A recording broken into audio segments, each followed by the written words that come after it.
Hindi na yan iikot guys. Ganyan lang yan siya guys. Tingnan nyo yung taas guys. Iikot yan guys. Kasi iikot yan ng 360 degrees. Ganyan ka-effective ang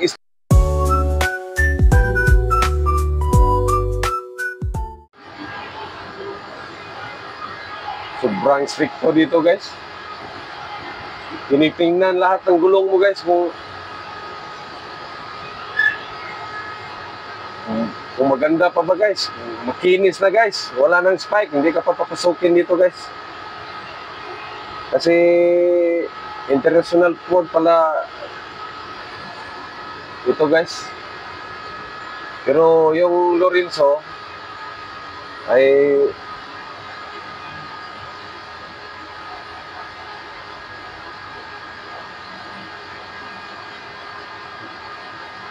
dito sila dadaong guys. Kaya mayroon silang container yard dito sa loob ng international port.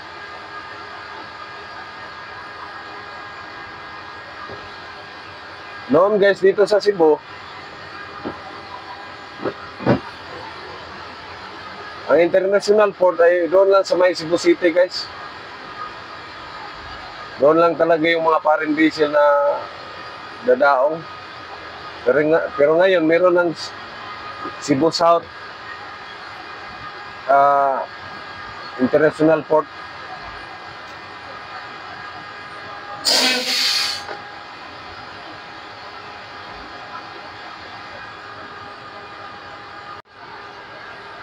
Yan pala sa harapan guys, oh. Yan pala ang maglulod sa amin ng container van guys. Yan guys, oh. Kung sa Bisaya pa guys, murag kagang ba? Noon guys, forklift lang ang ginagamit, pero ngayon upgraded na guys. Ganyan na guys, oh.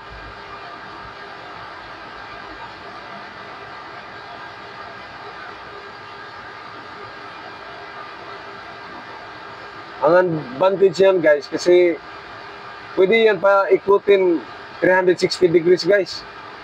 Kaya di kailangan ng truck na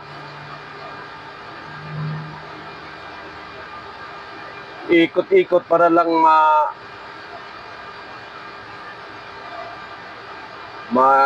plastada yung kargamento guys.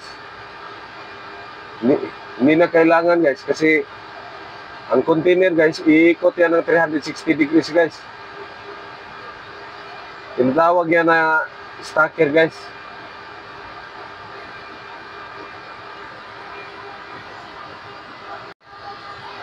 Grabe guys. Naglagiting ang kainit sa adlaw guys. Sobrang init guys. Kanina, maliwalas guys. Pero yung nawala na yung mga ulap guys. Grabe.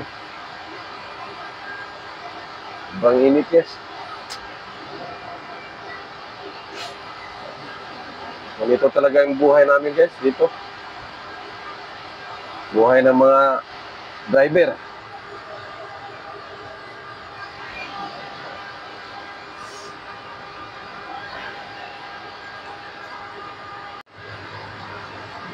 Nandun ba yung kasama ko guys? Nahanap pa yung container guys. Kasi sobrang dami naka-stockpile. Ayun siya guys, oh. Hinahanap niya yung container ba namin guys, kasi sobrang daming nakapatong guys.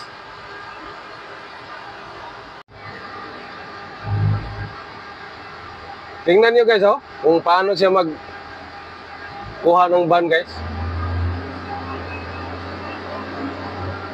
Parang crane yan guys na nag-i-extend guys. Kaya mas effective ito guys kumpara sa forklift guys. Kasi yung forklift guys, hindi yung makaikot ng 360 degrees. Pero yan guys, kahit hindi yan sintro ng paglapit sa container van na papatungan, guys. Oh, tingnan nyo, guys. Takir, guys. Kaya mas ito na talagang ginagamit ng mga shipping company ng mga sa pag-unload at pag-load ng container van, guys, kasi less time, guys. Mas madali, guys, kumpara sa forklift, guys. Mas mabilis ito, guys. Kaya ganyan na talaga ang ginagamit dito, guys. Pero kung doon ka sa barko naman, guys, yung mag-unload ng barko, guys, hindi ganyan. Yung pinakita ko sa una kong vlog, guys, tinatawag yun na transtinner. Yun naman ang ginagamit sa barko. Kasi mas mabilis yun. Hindi naman kayang kukuha yan ng container sa barko. Pero nung una, yung ginagamit sa barko ay crane lang, guys. Tinatawag na crane na nakadikit lang sa gitna ng barko. Yun ang mag-unload noon, guys. Pero matagal yun, guys, kasi kailangan yun ng expert ng pag-unload. Kaya ang ginagamit nila sa barko yung kuha na, guys, yung transtinner. Kasi sobrang bilis at sa kahit anong laking barko, guys, kaya nilang i-unload ang mga container van kasi mataas din, guys. Mataas na crane, tower crane, guys, na naka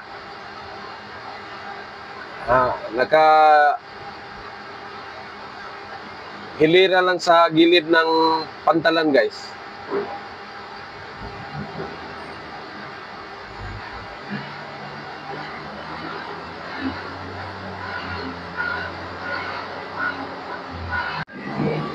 Mauna na, boss. Mauna na. Mauna na. Yan na pala, guys. Sa amin na yan.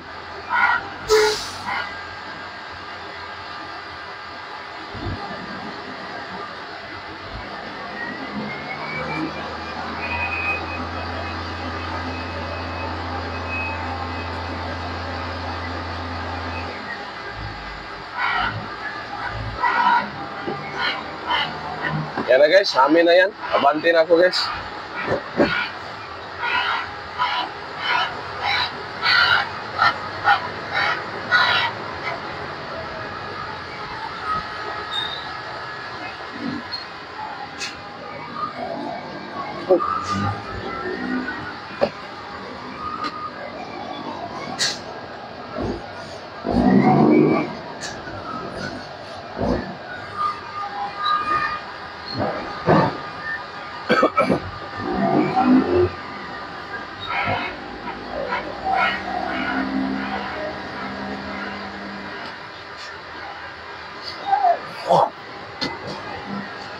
Lumagpas ako, guys.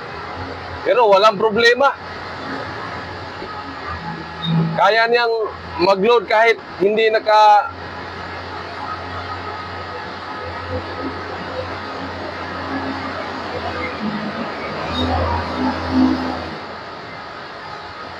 kahit malayo, guys, kaya niyang mag-load.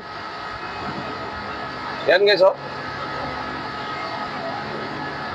Para siyang kuan, guys. Para siyang alimasa, guys. Tingnan nyo, guys, oh, para siyang alimasa. Sa Bisaya, guys, tinatawag namin parang kagang.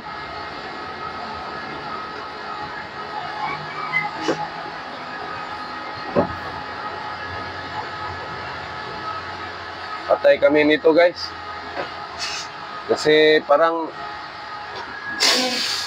wala nang magdi-dispatch, guys. Alas 12 na kasi. Parang hindi pa kami magkalabas ngayon. Kasi alas 12 na. Buenas na lang kung may mag-dispatch nito ngayon, guys. Gawas, ha?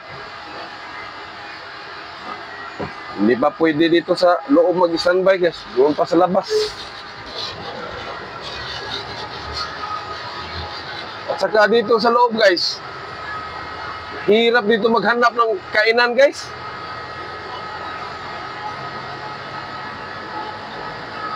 Yan ang hirap dito guys. Yung kainan. Kasi kung doon ka naman sa may kan guys, iikot na ako guys. Kasi kung doon man tayo kakain guys, may kantin ng International Port guys. Medyo diferensya naman ang presyo guys. Medyo may kamahala naman. Kaya antayan na lang namin makalabas kami.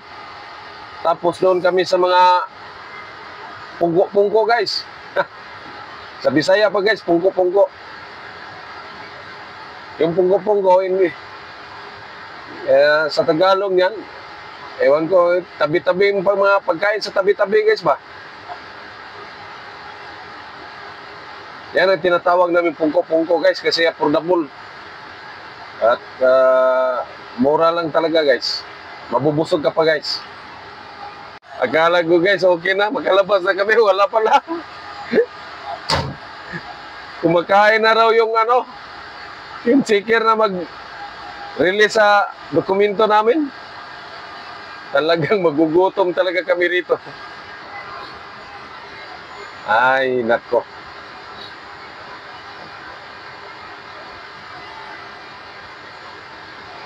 Pero okay lang yan guys, kasi nasanay na naman kami ganito guys.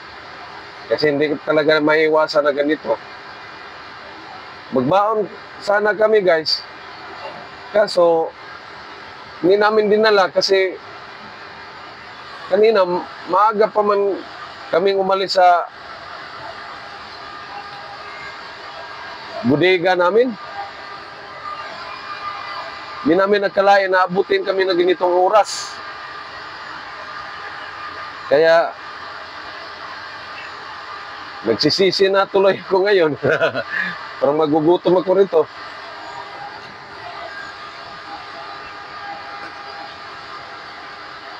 Okay lang yan guys.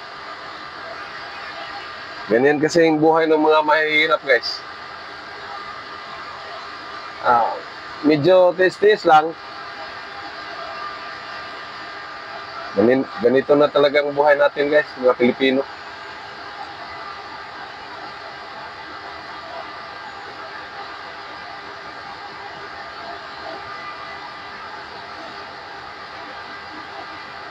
Sobrang laki dito guys.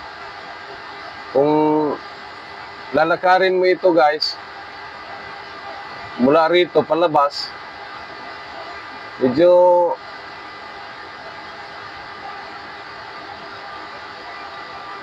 tagal-tagal ka rin makaabot sa labasan.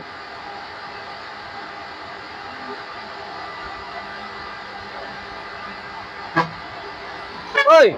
Shout out! Shout out! Yung kaibigan ko guys, nakalabas na sila. Ibang shipping, kinukunan nila ng container van guys.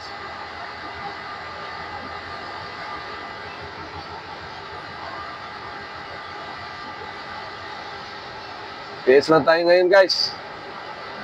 Hindi naman tayo namamatay siguro kung hindi makakain ng isang kainan.